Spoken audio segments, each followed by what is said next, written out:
بسم اللہ الرحمن الرحیم۔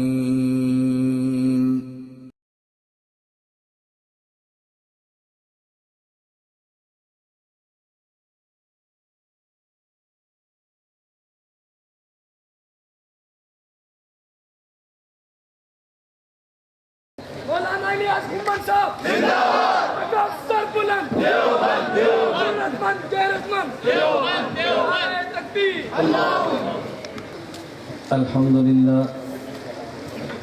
الحمد للہ وحدہ لا شریک لہ والصلاة والسلام علی من لا نبی بعدہ اما بعد فاعوذ باللہ من الشیطان الرجیم بسم اللہ الرحمن الرحیم ما كان محمد ابا احد من رجالكم ولكن رسول الله وخاتم النبيين وكان الله بكل شيء عليما عن ابي هريره رضي الله عنه قال النبي صلى الله عليه وسلم فضلت على الانبياء بست اوتيت جوامع الكلم ونصرت بالرعب وأحلت لي الغنائم وجعلت لي الأرض مسجدا وطهورا وأرسلت إلى الخلق كافة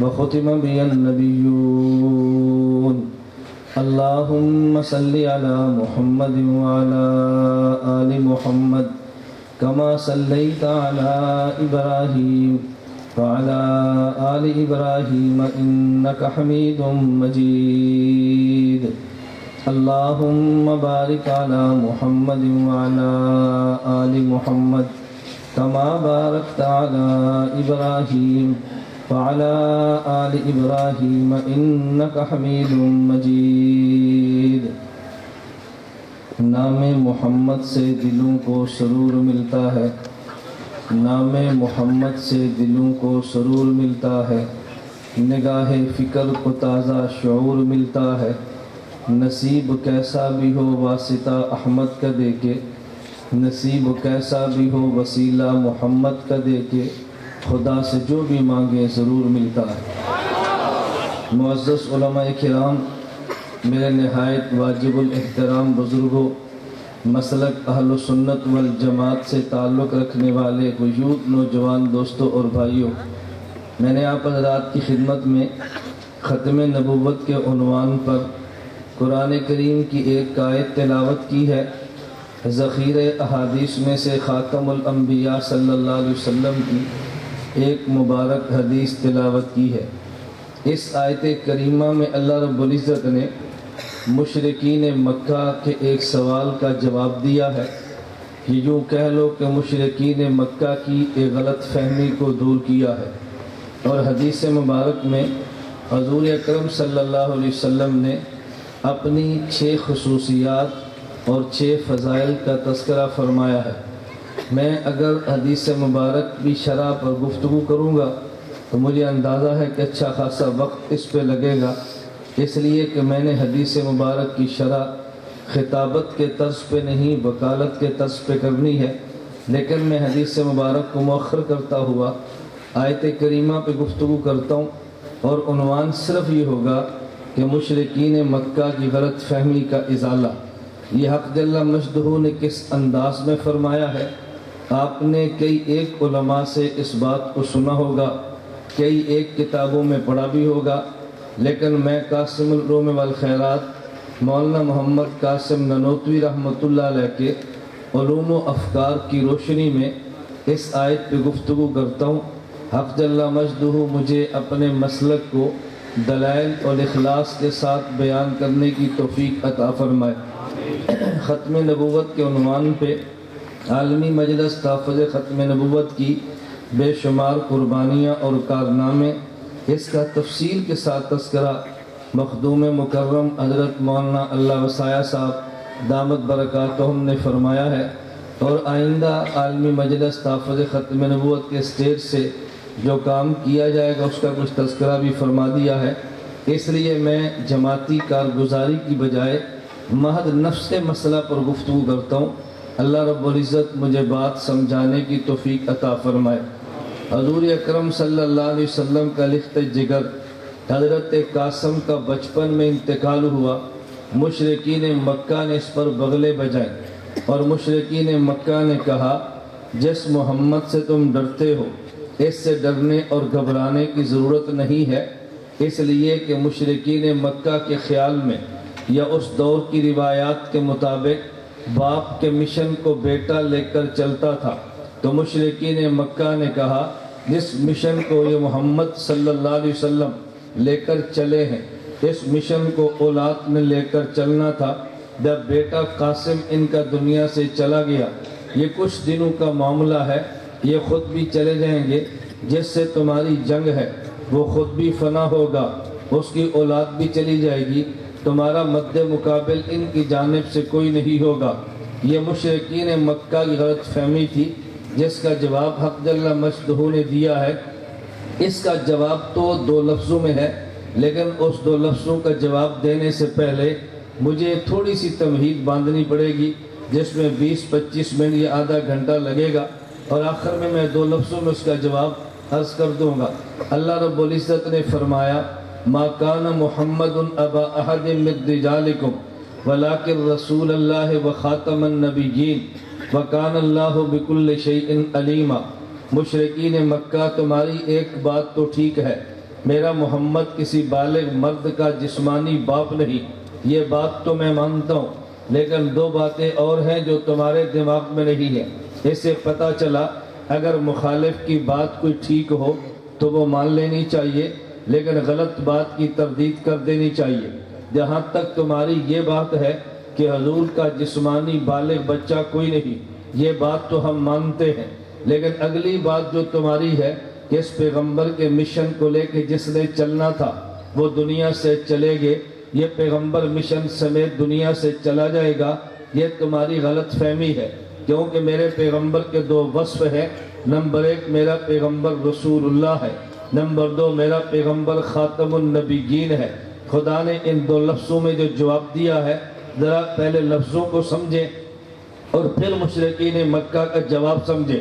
اللہ کے پیغمبر رسول بھی ہیں اور خاتم النبیین بھی ہیں، جسے میں یوں کہوں گا ہمارے پیغمبر نبی بھی ہیں اور خاتم النبیین بھی ہیں۔ ایک مقام نبوت ہوتا ہے، ایک مقام ختم نبوت ہوتا ہے۔ نبوت اور ختم نبوت میں تھوڑا سا فرق ہے۔ نبوت اسے کہتے ہیں کہ جس کے خمیر کو خدا جنت سے لیتا ہے، اور ختم نبوت اسے کہتے ہیں جس کے خمیر کو خدا جنت الفردوس سے لیتا ہے۔ نبوت اسے کہتے ہیں کہ جس کا کلمہ امت پڑھتی ہے، ختم نبوت اسے کہتے ہیں کہ جس کا کلمہ انبیاء پڑھتے ہیں۔ نبوت اسے کہتے ہیں جس کے مقتدی امت بنتی ہے، ختم نبوت اسے کہتے ہیں کہ جس کے مقتدی انبیاء بنتے ہیں۔ نبوت اسے کہتے ہیں، میں بتا یہ رہا تھا، نبوت ایک منصب ہے، ختم نبوت ایک منصب ہے۔ نبوت اسے کہتے ہیں جہاں پہ اوصاف کی انتہا ہوتی ہے، ختم نبوت اسے کہتے ہیں جہاں پہ نبوت کی انتہا ہوتی ہے۔ نبوت اسے کہتے ہیں جو اوصاف کا مجمع ہوتا ہے، ختم نبوت اسے کہتے ہیں جو اخلاق کا مرکز اور منبع ہوتا ہے۔ نبوت کو اوصاف ملا کرتے ہیں اور ختم نبوت سے اوصاف نکلا کرتے ہیں۔ میں یوں کہنا چاہوں گا اگر آدم سے لے کر عیسیٰ علیہ السلام یہ انبیاء ہیں تو میرے پیغمبر خاتم الانبیاء ہے۔ اگر آدم سے لے کر عیسیٰ علیہ السلام میں سے کسی نبی کا کلمہ پڑھا ہے تو گویا اس نے پانی چشمے کا پیا ہے، اس نے پانی تالاب کا پیا ہے، اور جس نے کلمہ خاتم الانبیاء کا پڑھا ہے اس نے گویا پانی چشمے کا پیا ہے۔ چشمے سے پانی نکلا کرتا ہے، تالاب میں پانی جمع ہوا کرتا ہے۔ ختم نبوت اسے کہتے ہیں جو اوصاف کا منبع بنتا ہے۔ نبوت اسے کہتے ہیں جو اوصاف کا مجمع بنتا ہے۔ جمع ہونے کی جگہ کو تالاب کہتے ہیں اور پھوٹنے کی جگہ کو چشمے کہتے ہیں۔ نبوت کا مقام الگ ہے، ختم نبوت کا مقام الگ ہے۔ میں نے جملہ عرض کیا تھا، نبوت وہ ہوتی ہے جہاں پہ اوصاف ختم ہوتے ہیں، ختم نبوت وہ ہوتی ہے جس پہ نبوت ختم ہوتی ہے۔ دنیا میں امین تو بڑے ہیں لیکن امانت نبی پہ ختم ہو جاتی ہے۔ دنیا میں صدیق تو بڑے ہیں لیکن صداقت نبوت پہ ختم ہو جاتی ہے۔ دنیا میں عادل تو بڑے ہیں لیکن عدالت نبوت پہ ختم ہو جاتی ہے۔ دنیا میں نبی تو کئی آئے ہیں لیکن نبوت محمد پہ ختم ہو جاتی ہے۔ نبی اسے کہتے ہیں جو اوصاف کی انتہا بنتا ہے، اور خاتم الانبیاء اسے کہتے ہیں جو نبوت کی انتہا بنتا ہے۔ نبوت اسے کہتے ہیں جو اوصاف میں اعلیٰ ہوتا ہے، ختم نبوت اسے کہتے ہیں جو نبوت میں اعلیٰ ہوتا ہے۔ میں بتا یہ رہا تھا، ایک نبوت ہے، ایک ختم نبوت ہے۔ حضرت آدم سے لے کر عیسیٰ یہ انبیاء ہیں۔ محمد الرسول اللہ یہ نبی بھی ہے، خاتم الانبیاء بھی ہے۔ خاتم الانبیاء وہ بنے گا جو نبی بھی ہو، نبوت نہ ہو خاتم الانبیاء بنے، ایسا ممکن نہیں ہے۔ میں درمیان میں بطور لطیفہ کے ایک بات عرض کر دوں گا، میں اتفاقی بات کرتا ہوں، اختلافی بات کو اس سٹیج پہ ذکر نہیں کرتا۔ ایک شخص مجھے کہنے لگا کہ دیکھو فاتحہ کو ہم قرآن نہیں مانتے۔ میں نے کہا کیوں؟ کہتا ہے اس لیے کہ فاتحہ تو ام القرآن ہے، یہ ام القرآن ہے، قرآن نہیں ہے۔ میں نے کہا کل کو کوئی آدمی کہتے ہم حضرت حوا کو انسان نہیں مانتے کیونکہ یہ انسان نہیں، یہ ام الانسان ہے۔ کل کو کوئی آدمی کہتے ہم آدم کو انسان نہیں مانتے، یہ انسان نہیں ابو الانسان ہے، تم کیا جواب دو گے؟ کہتا حضرت حوا ام الانسان تب بنے گی، پہلے انسان تو ہو۔ حضرت آدم ابو الانسان تب بنے گے، پہلے انسان تو مانو۔ میں نے کہا فاتحہ ام القرآن تب بنے گی، پہلے اسے قرآن تو مانو۔ پہلے قرآن ہے، پھر ام القرآن ہے، پہلے انسان ہے، پھر ابو الانسان ہے، یہ پہلے نبی ہے، پھر خاتم الانبیاء۔ میں بتا یہ رہا تھا ایک نبی ہے اور ایک خاتم النبیین ہے۔ حضرت آدم سے لے کر عیسیٰ علیہ السلام یہ صرف انبیاء ہیں، میرا محمد نبی بھی ہے اور میرا محمد خاتم الانبیاء بھی ہے۔ خدا نے دونوں وصف عطا کیے ہیں۔ اگر ان کو نبی دیکھے توجہ رکھنا تو مقام الگ بنتا ہے، اگر ان کو خاتم الانبیاء دیکھے مقام الگ بنتا ہے۔ میں نے کہا یہ تھا کہ نبی اسے کہتے ہیں جس کی اقتداء میں امتی کھڑا ہے، اور خاتم الانبیاء اسے کہتے ہیں جس کی اقتداء میں نبی کھڑا ہے۔ بیت المقدس کا منظر تو نے تصور کی دنیا میں دیکھا ہے یا کتابوں میں پڑھا ہے، علماء حق سے سنا ہے کہ میرے پیغمبر صلی اللہ علیہ وسلم بیت المقدس میں ہے، سارے انبیاء اور بھی جمع ہے، میرے محمد بھی جمع ہے، اذان کہلا دی گئی ہے، کیا تکبیر ہو گئی ہے، وہاں پہ سارے انبیاء موجود۔ مصلی امامت میں کون کھڑا ہوگا؟ جبریل امین نے عرض کیا تقدم یا محمد، حضور اب مصلی پہ آپ نے آنا ہے۔ جب سارے نبی آتے تو پھر امام الانبیاء وہی بنتا ہے جسے خاتم الانبیاء کہتے ہیں۔ میرے پیغمبر بھی جمع ہے، باقی انبیاء بھی جمع ہے۔ ارے نبی وہ ہوتا ہے کہ جس کا کلمہ امتی پڑھتا ہے، خاتم الانبیاء وہ ہے کہ جس کا کلمہ نبی پڑھتا ہے۔ تو کہے گا دلیل کیا ہے؟ خود قرآن کریم میں ہے وَإِذْ أَخَذَ اللَّهُ مِيثَاقَ النَّبِيِّينَ لَمَا آتَيْتُكُم مِّن كِتَابٍ وَحِكْمَةٍ ثُمَّ جَاءَكُمْ رَسُولٌ مُصَدِّقٌ لِّمَا مَعَكُمْ لَتُؤْمِنُنَّ بِهِ۔ ارے ہمیں حکم دیا گیا ہے امت کو کلمہ نبی کا پڑھے، انبیاء کو حکم دیا گیا ہے کہ تم نے کلمہ خاتم الانبیاء کا پڑھنا ہے۔ ارے نبی وہ ہوتا ہے کہ جس کی وجہ سے ایمان امت کو ملتا ہے، خاتم الانبیاء وہ ہوتا ہے جس کی وجہ سے ایمان انبیاء کو ملتا ہے۔ تو کہے گا دلیل کون سی ہے؟ یہ دلیل میری نہیں ہے، قرآن کریم میں یا حدیث میں دلائل چلتے ہیں۔ خطبات حکیم الاسلام اٹھا کے دیکھو، قاری محمد طیب نور اللہ مرقدہ دارالعلوم دیوبند کے 40 سالہ محتمم ارشاد فرماتے ہیں خدا نے عالم ارواح میں ساری ارواح کو جمع کر کے پوچھا الستو بربکم، کیا میں تمہارا رب نہیں ہوں؟ ساری ارواح خاموش کھڑی ہے۔ سب سے پہلے جس روح نے بولا اس روح کا نام روح محمد ہے صلی اللہ علیہ وسلم۔ جب اللہ کے نبی خاتم الانبیاء نے بلا فرمایا ہے تو حضور کے بلا فرمانے کے بعد باقی انبیاء بھی بلا بولے ہیں۔ عالم ارواح میں میرا محمد نہ بولا تو باقی انبیاء بھی نہیں بولتے۔ تو میں اس لیے کہہ رہا تھا اگر توحید توحید ملی ہے تو میرے محمد کا صدقہ ہے۔ نبی اسے کہتے ہیں جو توحید کا درس امت کو دیتا ہے۔ خاتم الانبیاء اسے کہتے ہیں جو توحید کا درس انبیاء کو دیتا ہے۔ باقی صرف انبیاء ہے اور میرے نبی صرف نبی نہیں ہے، یہ تو خاتم الانبیاء ہے۔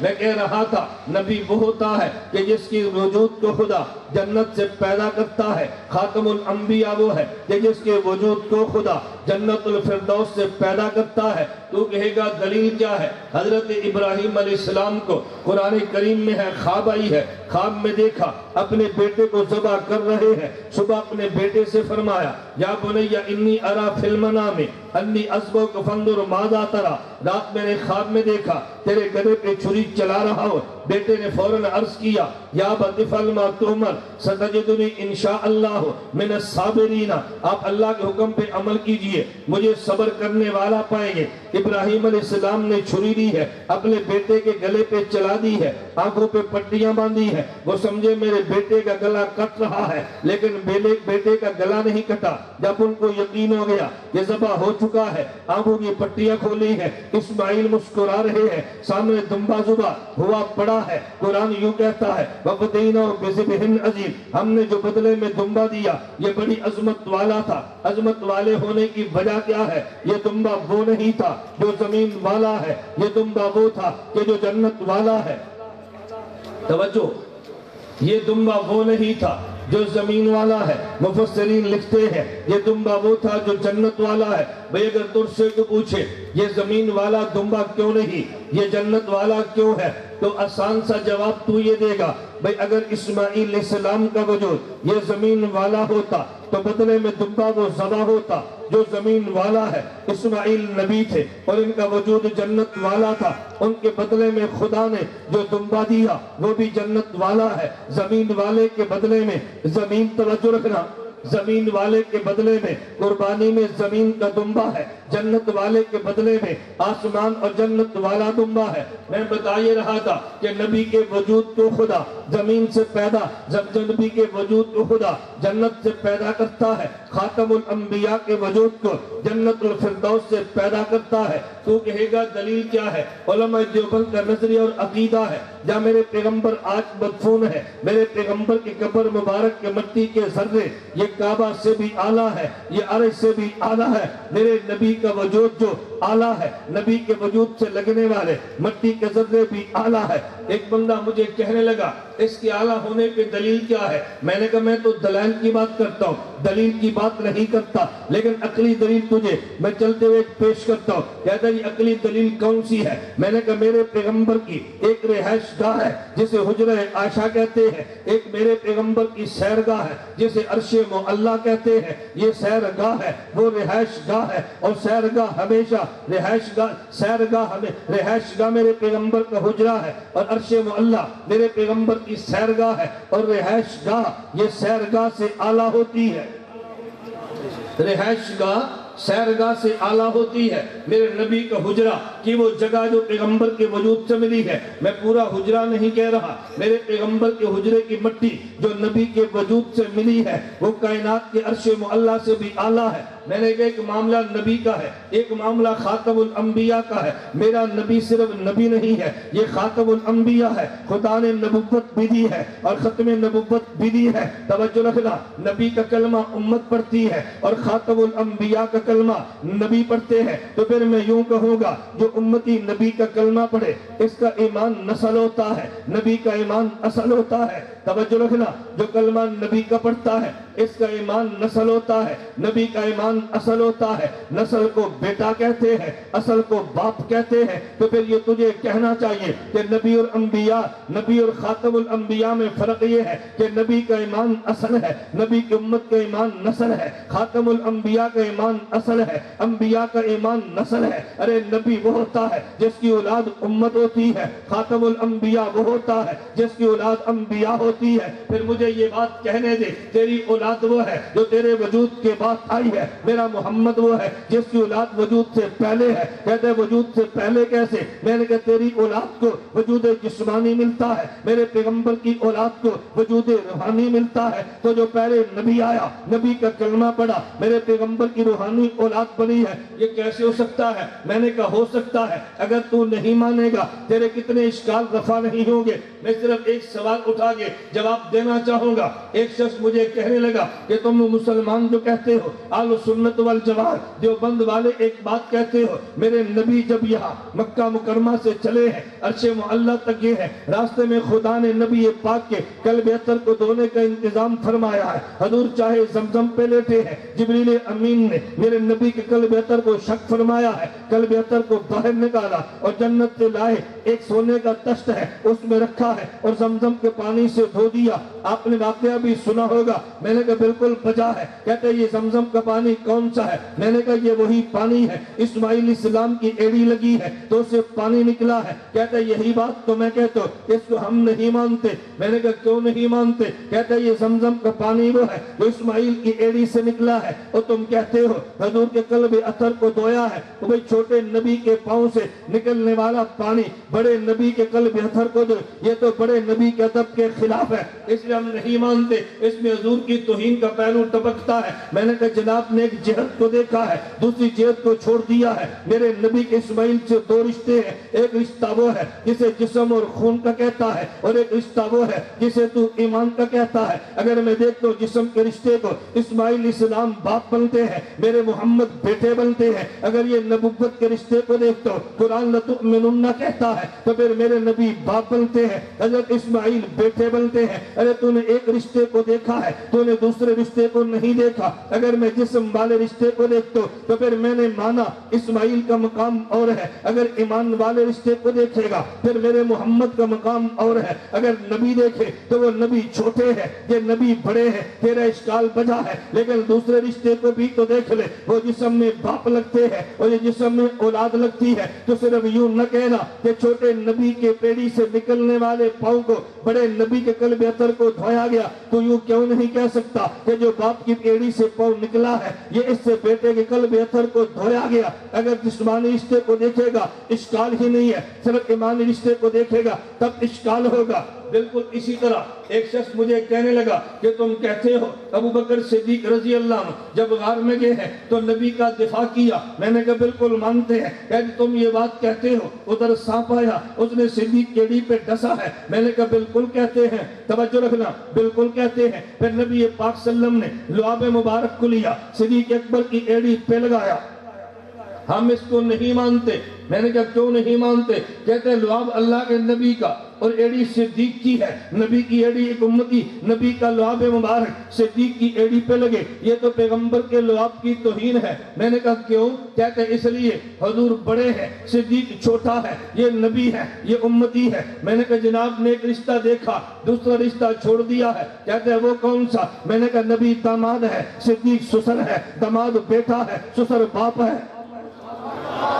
یہ داماد ہے اور وہ سسر ہے، داماد بیٹا ہے، سسر باپ ہوتا ہے۔ تو نے یہ تو دیکھا کہ یہ ایمان میں رشتہ چھوٹا ہے، لیکن یہ نہیں دیکھا کہ نسب میں رشتہ بڑا ہے۔ اگر اس کو دیکھ لیتا تجھے الجھن ہی کوئی نہیں ہے۔ دیوبند کا کمال یہ ہے وہ ایک جہت کو نہیں دیکھتے، وہ ساری جہات کو دیکھتے ہیں۔ تو دین پہ آنے والے سارے اشکالات کو جوتی کی نوک پہ اڑا کے رکھ دیتے ہیں۔ میں بتا یہ رہا تھا میرا نبی صرف نبی نہیں ہے، یہ نبی بھی ہے اور خاتم الانبیاء بھی ہے۔ آدم سے لے کر عیسیٰ انہیں انبیاء کہتے ہیں، میرے محمد کو خاتم الانبیاء کہتے ہیں۔ ایک خاتم کا معنی وہ ہے جو تو نے سنا اور پڑھا ہے، ایک خاتم کا معنی وہ ہے جو میرے امام قاسم العلوم والخیرات مولانا قاسم نانوتوی نے فرمایا ہے۔ مولانا قاسم نانوتوی فرماتے ہیں ارے ایک خاتم کا معنی یہ بھی ہوتا ہے جیسے دنیا میں بالعرض اور بالذات کہتے ہیں، ایک نماز امام کی ہے، ایک نماز مقتدی کی ہے۔ امام کی نماز کو بالذات کہتے ہیں، مقتدی کی نماز کو بالعرض کہتے ہیں۔ امام نے اللہ اکبر کہا تو مقتدی نے بھی کہہ دیا ہے، اگر امام کی نماز ہوگی تو مقتدی کی بھی ہو جائے گی، اگر امام کی نہیں ہے تو مقتدی کی بھی نہیں ہے۔ تو پھر میں یوں کہتا ہوں گویا مقتدی کی نماز امام کے واسطے سے ہے۔ تجھے یہ مثال سمجھنا ہے، آسمان پہ سورج کو دیکھ لے، ادھر زمین کو دیکھ لے، آسمان پہ سورج بھی روشن ہے، ادھر زمین کی روشن ہے، لیکن زمین کی روشنی عطائی ہے، سورج کی ذاتی ہے۔ سورج کی روشنی خدا بالذات دیتا ہے، بلا واسطہ دیتا ہے۔ زمین کو روشنی خدا سورج کے واسطے سے دیتا ہے۔ میں یوں کہوں گا آسمان پہ ستارہ بھی ہے، آسمان پہ چاند بھی ہے، اگر تو سورج کو دیکھے گا اسے روشنی بلا واسطہ ملی ہے، اور جو چاند کو ملی ہے یہ بواسطہ ملی ہے۔ مولانا قاسم نانوتوی فرماتے ہیں کہ سورج کی روشنی کو بالذات کہتے ہیں، چاند کی روشنی کو بالعرض کہتے ہیں، میرے محمد کی ذات نبوت کو نبوت بالذات کہتے ہیں، باقی انبیاء کی نبوت کو بالعرض کہتے ہیں۔ تو کہے گا جی وہ کیسے، ان کے واسطے سے کیسے ملی ہے؟ یہ بات لمبی بھی ہے اور بحث مشکل بھی ہے، عام آدمی کو سمجھ آتی نہیں ہے۔ چلو نہ سمجھ آئے میں اشارہ تو کر دوں گا، نہیں سمجھ آئے گی تو بعد میں علماء سے رجوع کریں گے، آپ پوری بات کو سمجھ لینا۔ مولانا قاسم نانوتوی رحمت اللہ علیہ فرماتے ہیں ادھر نبوت بالعرض ہے، ادھر نبوت بالذات ہے۔ پوچھا حضرت دلیل کیا ہے؟ فرمایا دلیل قرآن میں بھی ہے، دلیل حدیث میں بھی ہے۔ کہا جی قرآن میں دلیل کون سی ہے؟ کیا تم نے پڑھا نہیں ہے؟ قرآن کہتا ہے اخذ اللہ میثاق النبیین بما آتیتکم، ہم نے نبی بھیجا ہے، اور نبی کون سا؟ فرمایا مصدق لما معکم، یہ میرا محمد وہ نبی ہے جو سارے انبیاء کی کتابوں کی تصدیق کرے گا۔ تو تصدیق وہی کرتا ہے جس کے پاس علم موجود ہو، اگر علم نہ ہو وہ تصدیق کرے گا کیسے؟ میرا محمد تصدیق کرنے والا ہے، حضرت موسیٰ کی تورات کی میرا محمد تصدیق کرے گا، حضرت عیسیٰ کی انجیل کی میرا محمد تصدیق کرے گا، حضرت داؤد کی زبور کی۔ اگر تورات کو جانتے ہی نہیں تصدیق کریں گے کیسے؟ انجیل کو جانتے نہیں تصدیق کریں گے کیسے؟ زبور کو جانتے نہیں تصدیق کریں گے کیسے؟ فرمایا پتہ یہ چلا حضرت موسیٰ کو تورات کے علم بعد میں ملا ہے، میرے محمد کو پہلے ملا ہے۔ حضرت عیسیٰ کو انجیل کا علم بعد میں ملا ہے، میرے محمد کو پہلے ملا ہے۔ حضرت داؤد کو زبور کا علم بعد میں ملا ہے، میرے محمد کو پہلے ملا ہے۔ اچھا حدیث مبارک پہلے سننا، حدیث مبارک میں ہے اوتیت علم الاولین والآخرین، فرمایا مجھے علم اولین بھی ملا ہے، مجھے علم آخرین بھی ملا ہے۔ علم اولین الگ ہے، علم آخرین الگ ہے، لیکن دونوں میرے محمد کے سینے میں جمع ہے۔ مولانا نانوتوی فرماتے ہیں کہ جیسے آنکھ دیکھتی ہے اسے علم بصر کہتے ہیں، کان سنتا ہے علم سماع کہتے ہیں، علم سماع الگ ہے، علم بصر الگ ہے، جہاں دونوں جمع ہے اسے دماغ کہتے ہیں۔ علم اولین الگ ہے، علم آخرین الگ ہے، جہاں جمع ہے اسے محمد کہتے ہیں صلی اللہ علیہ وسلم، جہاں جمع ہے اس حضرت محمد فرماتے ہیں۔ مولانا نانوتوی فرماتے ہیں نبی میں مقام عمل بھی ہے، نبی میں مقام علم بھی ہے، لیکن نبی کا اصل مقام علم ہے۔ توجہ، نبی کا اصل مقام علم ہے۔ میں نے کہا جو بحث میں چھیڑ رہا ہوں تو توجہ کرے گا تجھے شاید پھر بھی سمجھنا ہے، نہیں میری بات سمجھے، تم توجہ کرو تو شاید پھر بھی سمجھ آئے تو میں سمجھوں گا غنیمت ہے۔ اس لیے جو شخص مولانا قاسم نانوتوی کے علوم کو نہیں سمجھتا تو کوئی فتوے لگا دیتا ہے، کوئی چھوڑ دیتا ہے۔ ہم فتویٰ بھی نہیں لگاتے، چھوڑتے بھی نہیں، ان کے علوم کو سمجھنے کی کوشش کرتے ہیں۔ میں بتا یہ رہا تھا کہ نبی میں اصل مقام علم ہوتا ہے، قرآن کریم میں ہے وَمَن يُطِعِ اللَّهَ وَالرَّسُولَ فَأُولَٰئِكَ مَعَ الَّذِينَ أَنْعَمَ اللَّهُ عَلَيْهِم مِّنَ النَّبِيِّينَ، توجہ، وَالصِّدِّيقِينَ وَالشُّهَدَاءِ وَالصَّالِحِينَ۔ مولانا قاسم نانوتوی فرماتے ہیں خدا نے مرتبے دو دیے، ایک مرتبہ علم ہے، ایک مرتبہ عمل ہے۔ من النبیین والصدیقین، اس میں مقام علم کو بیان کیا، والشہداء والصالحین، اسے مقام عمل کو بیان کیا۔ مقام علم میں نبی اصل ہوتا ہے، صدیق تابع ہوتا ہے، مقام عمل میں شہید اصل ہوتا ہے، ولی تابع ہوتا ہے۔ صدیق اصل ہوتا ہے، نبی اصل ہوتا ہے، صدیق تابع ہوتا ہے۔ نانوتوی فرماتے ہیں نبی وہ ہوتا ہے جسے قاسم کہتے ہیں، صدیق وہ ہوتا ہے جسے قابل کہتے ہیں۔ نبی علوم دیتا ہے، صدیق لیتا ہے۔ یہی حضور نے فرمایا ما سب اللہ فی صدری اللہ سببت فی صدر ابی بکر، جو خدا نے علم مجھے دیا میں نے صدیق کے سینے میں ڈال دیا ہے۔ صحیح بخاری میں روایت موجود ہے، ایک عورت نے پوچھا حضور مسئلہ بتاؤ، فرمایا کل پوچھنا۔ اس نے کہا جی کل میں ہوں اور آپ دنیا میں نہ ہو تو پھر؟ فرمایا علم تجرینی فاتی ابا بکر، اگر میں نہ ملوں تو علم صدیق سے لینا۔ پتہ یہ چلا نبی علم میں اصل ہے، صدیق علم میں نبی کے تابع ہے۔ کیا مطلب؟ مولانا نوتوی فرماتے ہیں صدیق اسے کہتے ہیں کہ جو صداقت کو بلا دلیل لیتا ہے، صدیق اسے کہتے ہیں جو کسب کو قبول ہی نہیں کرتا۔ اور مثال عجیب دی ہے، فرمایا صدیق کی مثال ایسے ہے جیسے میدا ہے، میدا مٹھاس کو قبول فوراً کرتا ہے، مکھی قبول ہی نہیں کرتا۔ تم خود آزما کے دیکھ لو، میدا مٹھاس کو فوراً قبول کرتا ہے، اگر کسی خوراک میں مٹھاس نہ ہو میدا ہضم کرتا ہی نہیں ہے۔ ہر خوراک میں خدا نے طبعاً مٹھاس رکھی ہے۔ فرمایا بالکل صدیق کی مثال یہ ہے، یہ بلا دلیل بات نبی کی قبول کرتا ہے، اور کذب کو نفس صدیق میں خدا نے قبول کرنے کی صلاحیت ہی نہیں رکھی۔ خیر میں بتا یہ رہا تھا، مولانا نوتوی فرمانے لگے کہ نبی میں اصل مقام علم ہوتا ہے، میرے نبی اصل ہیں، باقی انبیاء ان کے تابع ہیں۔ اب ذرا سوال کا جواب سننا۔ مشرکین مکہ نے کہا تھا کہ دیکھو حضور کا بیٹا چلا گیا ہے، ارے اب ان کا دفاع کون کرے گا؟ نبی کا بیٹا فوت ہو گیا، مشن کو لے کر کون چلے گا؟ خدا نے فرمایا میرے نبی میں دو صفتیں ہیں، نمبر ایک یہ رسول اللہ ہے، نمبر دو یہ خاتم النبیین ہے۔ کیا معنی؟ جب یہ رسول ہے اس کی روحانی اولاد کا نام امت ہے، جب یہ خاتم النبیین ہے اس کی روحانی اولاد کا نام انبیاء ہے۔ تم نے قاسم کی بات کی ہے، اس کی اولاد تو اتنی ہے، بعد میں آنے والے کو امت کہیں گے،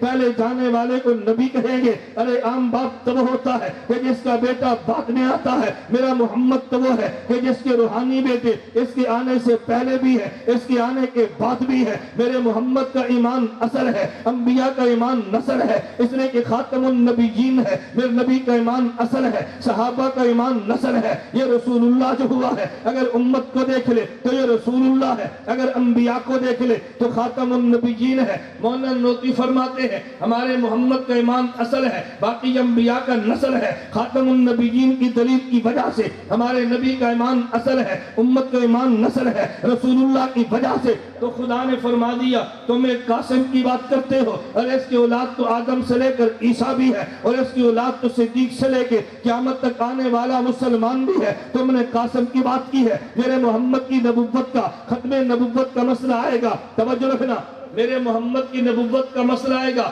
تو دفاع کرنے والے میرے پیغمبر کے صحابہ ہوں گے، اور جب ختم نبوت کا مسئلہ آئے گا تو دفاع کرنے والے امتی بھی ہے، دفاع کرنے والے نبی بھی ہے۔ تو کہے گا مولانا تم نے عجیب بات چھڑ دی ہے، ہم نے کبھی پڑھی اور سنی نہیں ہے۔ میں تجھے وہ دلیل دینے لگا جو تو نے کبھی توجہ نہیں کی، تیرے علم میں ہے۔ عیسیٰ علیہ السلام تشریف لائیں گے، آسمان پہ زندہ موجود ہے اور قیامت سے پہلے آئیں گے۔ عیسیٰ علیہ السلام کیوں آئیں گے؟ ارے میں بھی موجود ہوں، تو بھی موجود ہے، عیسیٰ علیہ السلام بھی آئیں گے۔ بھئی ضرورت کیا پڑی ہے جب امت موجود ہے؟ عیسیٰ علیہ السلام کو خدا نہ بھیجے؟ آدم علیہ السلام پہلے نبی، اعلان نبوت کیا ہے، عیسیٰ علیہ السلام آخری نبی، اعلان نبوت کیا ہے۔ ان کے بعد تو میرے محمد ہے جو نبی بھی ہے اور خاتم النبیین بھی ہے۔ میری دلیل پہ توجہ دینا، آدم سے لے کر عیسیٰ یہ وہ تھے جو انبیاء ہے، ان میں پہلا شخص اعلان نبوت کیا حضرت آدم ہے، جس نے اعلان نبوت کیا آخر میں حضرت عیسیٰ ہے۔ ان کے بعد حضرت محمد ہے، ان نے اعلان نبوت ہی نہیں کیا، اعلان ختم نبوت بھی کیا ہے۔ تو پھر اس بات کو مان لے میرے نبی کا دعویٰ نبوت بھی ہے، دعویٰ ختم نبوت بھی ہے۔ نبی کی زندگی میں میدان سجے ہیں، ایک کا نام میدان بدر ہے، ایک کا نام میدان احد ہے، ایک کا نام میدان خندق اور تبوک ہے۔ لیکن تیرے علم میں ہے ایک یمن میں جا کے اسود انسی کی مقتل گاہ مقتل کو دیکھ لے، ارے وہ بھی میدان سجا ہے جسے فیروز نے قتل کیا ہے، لیکن دو میدان الگ الگ ہے۔ یمامہ میں میدان سجا ہے، یہ میدان الگ ہے۔ تو نے کبھی نوعیت پہ غور نہیں کیا؟ بدر میں وہ آئے تھے ابو جہل اینڈ کمپنی، انہوں نے کہا تجھے نبی نہیں مانتے۔ یمامہ میں مسلمہ آیا، اس بے ایمان نے یہ نہیں نہیں کہا میں تجھے نبی نہیں مانتا، اس نے کہا میں نبی تو مانتا ہوں، تجھے خاتم النبیین نہیں مانتا۔ میرے محمد نے اعلان کیا اگر مجھے نبی نہ مانے پھر بدر ہے، اگر تو نبی نہ مانے تو پھر احد ہے، اگر نبی نہ مانے تو پھر خندق ہے، اگر آخری نبی نہ مانے تو پھر یمامہ ہے، آخری نبی نہ مانے تو پھر یمن ہے۔ میرے پیغمبر کے صحابہ دو قسم کے ہیں، ایک وہ ہے جسے شہید نبوت کہتے ہیں، یہ بدر والا ہے، ایک وہ ہے جسے شہید ختم نبوت کہتے ہیں، یہ یمامہ والا ہے۔ انہیں نبی نہ مانے تب بھی ہم میدان میں ہے، آخری نبی نہ مانے تب بھی میدان میں ہے۔ لیکن نبوت کا معاملہ یہ میرا اور تیرا تھا، خاتم النبیین کا معاملہ یہ میرا اور تیرا نہیں ہے، یہ انبیاء کا ہے۔ جب رسول اللہ ہے ان کے دفاع کی جنگ امتی لڑے گا، جب خاتم النبیین ہے اس کے دفاع کی جنگ انبیاء لڑے گے۔ بھئی انبیاء تو دنیا میں ہے نہیں، جنگ کون لڑے گا؟ میرے خدا نے اعلان فرمایا ہاں آدم سے نبوت شروع ہے، عیسیٰ علیہ السلام پہ نبوت ختم ہے، میرے محمد میں نبوت اور ختم نبوت دونوں ہے۔ میں حضرت عیسیٰ کو انبیاء کا نمائندہ بنا کے پیغمبر کی نبوت نہیں ختم نبوت کے دفاع کے لیے بھیج دوں گا۔ ارے امت جو جنگ لڑتی تھی یہ رسول اللہ کی وجہ سے پیغمبر کی نبوت کی جنگ لڑتی ہے۔ عیسیٰ علیہ السلام جو آئیں گے انبیاء کے نمائندے بن کے یہ ختم نبوت کی جنگ لڑیں گے۔ عیسیٰ علیہ السلام کے آنے پہ پتا چلے گا دیکھو یہ صرف رسول نہیں ہے، رسول اللہ بھی ہے، خاتم النبیین بھی ہے۔ اگر صرف رسول اللہ ہوتا دفاع امت کرتی، یہ خاتم النبیین ہے، دفاع انبیاء کا نمائندہ عیسیٰ بھی کرے گا۔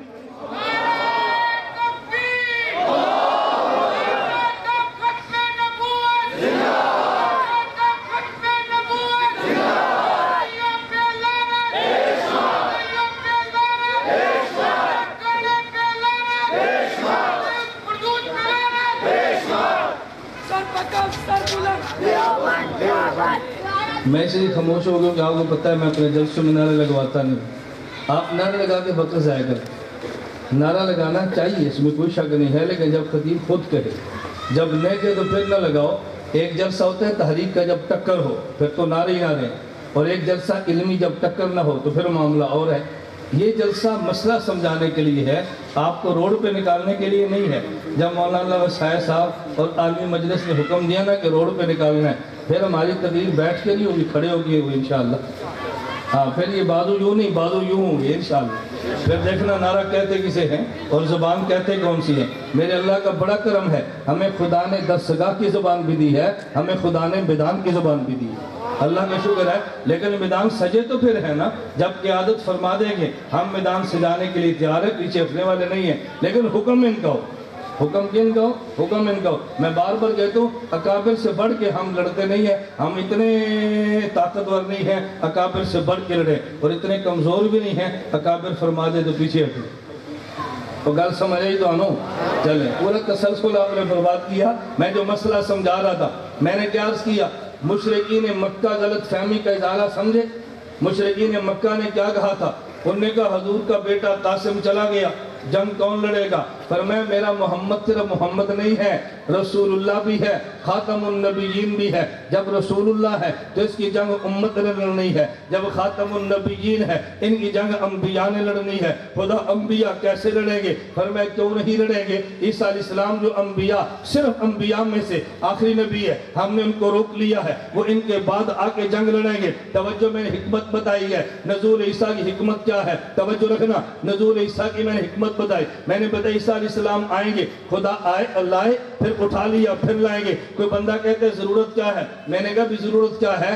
دفاع بعد میں ہوتا ہے، دفاع پہلے نہیں ہوتا۔ پہلے دعویٰ پھر دفاع ہے۔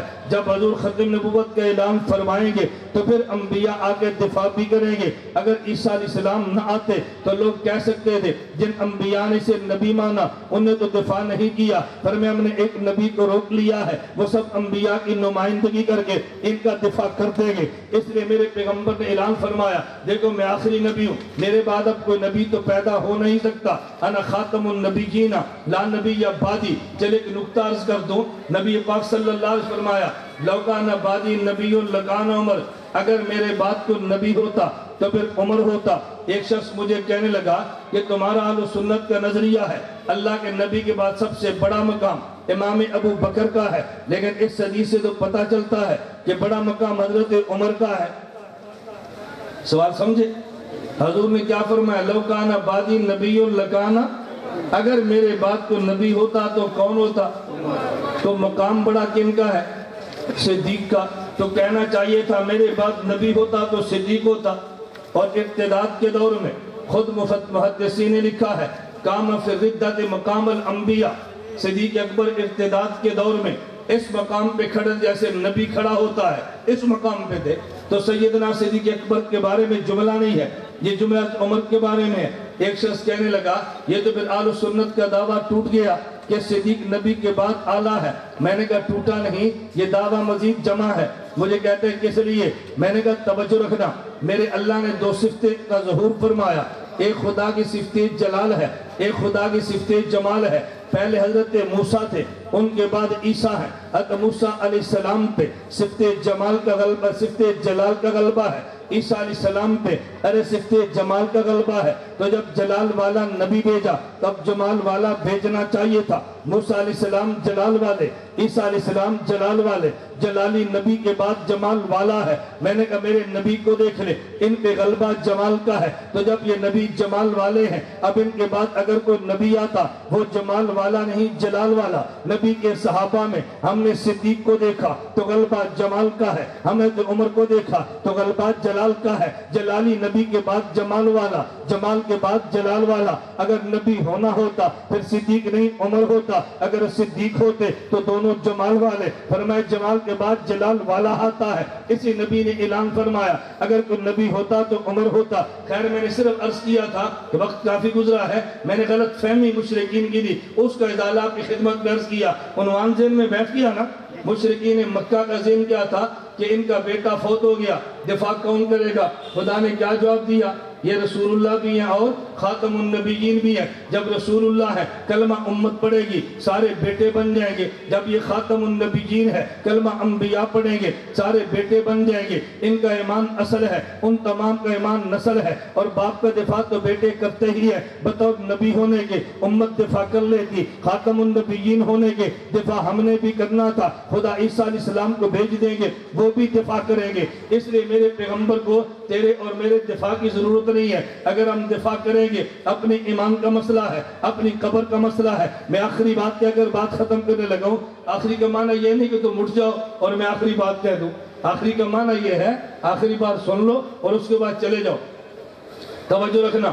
ما کان محمد, میں دلیل دینے لگا تھا کہ تیرے اور میرے دفاع کی اللہ کے نبی کو ضرورت نہیں. کیوں؟ توجہ رکھو, یہ رسول اللہ بھی ہے اور خاتم النبیین بھی ہے, لیکن رسول اللہ اور خاتم النبیین کے ساتھ یہ محمد بھی ہیں. یہ کیا ہے؟ توجہ رکھنا, کیا ہے محمد کا مطلب کیا ہے؟ اگر کوئی بندہ حضور کے خلاف بولے گا تو محمد کہے گا تو پھر خلاف بکے گا. اگر حضور کے خلاف لکھے گا صلی اللہ علیہ وسلم, محمد لکھے گا پھر اعتراض بھی کرے گا. جب محمد کہہ کے زبان سے بکے گا, ہونٹ کہہ دیں گے بے حیا, محمد بھی کہتا ہے, الزام بھی لگاتا ہے.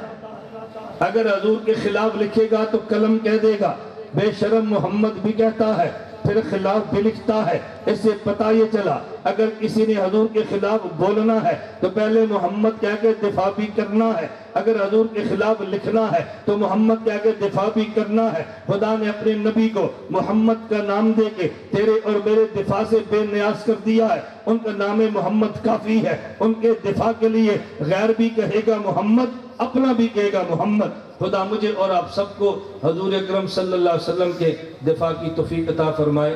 بآخر دعوانا الحمدللہ.